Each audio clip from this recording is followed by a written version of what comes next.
So it looks like the Saints and Broncos are finalizing a deal to bring Sean Payton to the Broncos to be their head coach.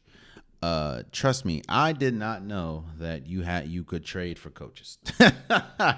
I was very much unaware of that until this whole process. Because I don't think you're able to trade for coaches like that in the NBA, but I could also be wrong. When you're going to another organization or new organization, there's some things that have to be mainstays for you, and there's some things that attract you. When you're good, when you're good and you come from a good organization, a good situation, the Saints are in cap hell, but the Saints have been successful for a minute now. So, well, actually, since Sean Payton was there, and Drew Brees. Because I remember they were called the Aints for a good minute, but we know how good Sean Payton is as a coach.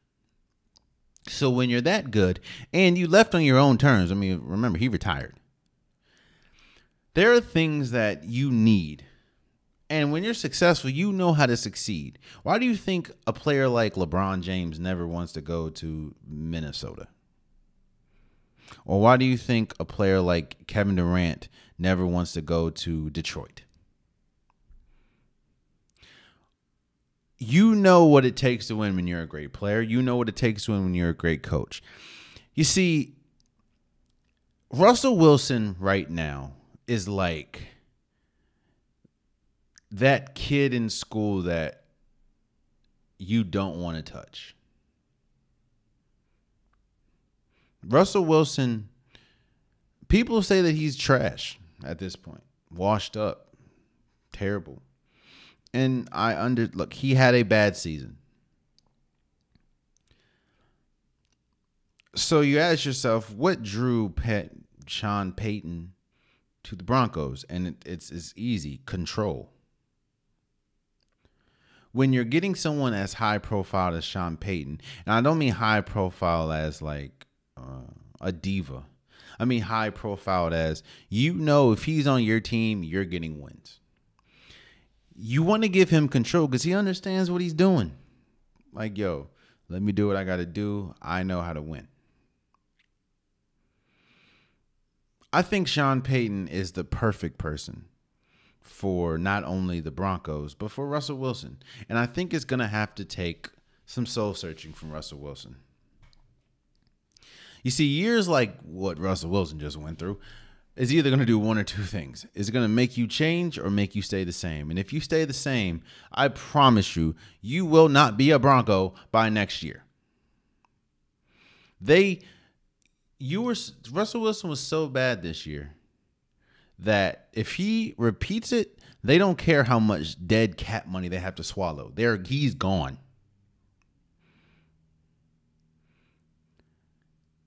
You see the problem. See, now that you hear a lot of stories about Russell Wilson with his days in Seattle. But what's something that was drastically different from Seattle and Denver last year? They were winning. So you can allow that to happen because you're winning and you were great. Now that you're losing, especially when there's high expectations, and you have a good team around you. Yes, there was a lot of injuries on the offensive side, but you have a good team around you. All those special treatments is like, why are you getting special treatment? We're 4-11, we're 4-16, or we're 14. You see, I think Sean Payton is the perfect person to right the shit for Russell Wilson, because you need someone. You need someone that you have to trust can do what he has to do. And I think Sean Payton is the perfect person for it. I think Sean Payton will be great. So, shouts out to the Broncos for getting the big fish, which was Sean Payton. Also, and let's move forward from this, DeMeco Ryan accepts a 6-year offer or 6-year job for the Houston Texans. Now, you know how I feel about the Houston Texans and their treatment of African-American coaches. One thing that I did like was he had 6 years. I did like that.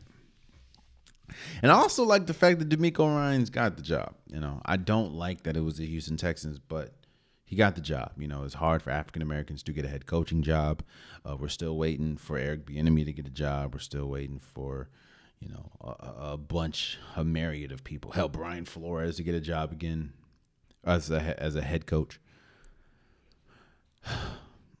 So I'm happy for DeMeco Ryan, man, but I'm cautiously happy. I'm cautiously anticipating because one thing that I don't like that African American, you know what I don't like?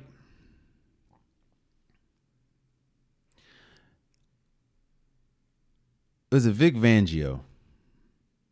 I think he's the highest paid. Like, he gets fired, then he just hops over, and I think he's the highest paid assistant now, and he's with the Dolphins. Or Kellen Moore, we'll talk about in a second. Parts ways with he got fired from the Cowboys, and now where is he at? He's with the Chargers. I don't like the fact of even in the offensive head coach or the assistant head coach or assistant coaches, how you're able to lose your job, and you deserve to lose your job, but you just bounce right back and get another one. Hell, Nathaniel Hackett is the offensive coordinator. Nathaniel Hackett is the offensive coordinator for the Jets. Nathaniel Hackett. You remember what Nathaniel had looked like last time we saw him? That's another argument for another day. Congratulations to DeMeco Ryans. Again, I don't like that it's the Texans, but he did play for the Texans, so there is some I guess sweat equity there, and you know, we'll see how it goes. I think it's well deserved. You know, I hope that the Houston Texans are patient. And I'm not saying patient with him, because I think he's going to be great day one, but this is not a championship. This isn't a playoff roster right now. Hell, I don't even think this is a 9-win team yet. So which is why I do like that they gave him 6 years. Let him do what he has to do and get out of his way. Shouts out to DeMeco Ryan. Now, Kellen Moore. You know what new can do? You know what a new environment, a new space, a new anything can do? It can highlight areas that may not have been able to be highlighted on the old. You see, I think that Kellen Moore upgraded from Dak Prescott to Justin Herbert. But one thing that we've said about the Cowboys offense is that it's not creative, that it's stale, that it continues to decrease towards the end of the season. And with new, i.e. with Justin Herbert, you're going to see, was that mainly Kellen Moore or was that Dak Prescott? Because now you have, look at the weapons that you have. You have Justin Herbert. You have Austin Eckler. You have Mike Williams. You have Keenan Allen. If you can't do something with that, or your offense looks stale with that, then we know that it's Kellen Moore. I think it's Kellen Moore. I think it's Kellen. But hey, shouts out to him for getting a job after Damn, I keep going back to the last statement. I don't want to argue about this, but how the hell can Kellen Moore get a job? And don't get me wrong, I think that he did not deserve to be fired. That's a lie. I think he wasn't good. But how the hell does Kellen Moore get fired and like the next day gets a job as the offensive coordinator for the Chargers. Yet Brian Leftwich, who won a Super Bowl, is still jobless. Vic Fangio got a job before recently Super Bowl winning Brian Leftwich. And quiet as it's kept,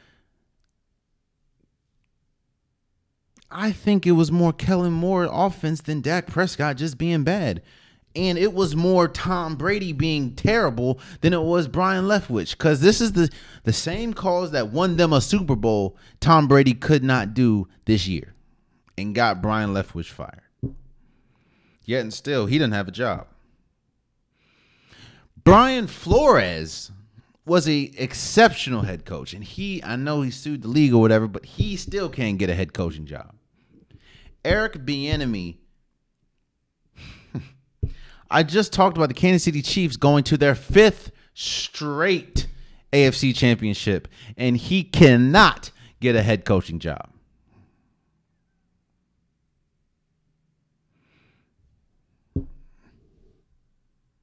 I hope Kellen Moore is very successful. But what's unfortunate is even if he's not, he's going to get another opportunity because we know how that goes. Oh, man, you stayed to the end of the video. I appreciate you. If you like what you saw, be sure to hit that subscribe button so you'll never miss any content from your boy. You can also go back and watch past episodes, past clips, and don't forget that the Unpopular Podcast, new episodes drop every Wednesday and Saturday. Appreciate you.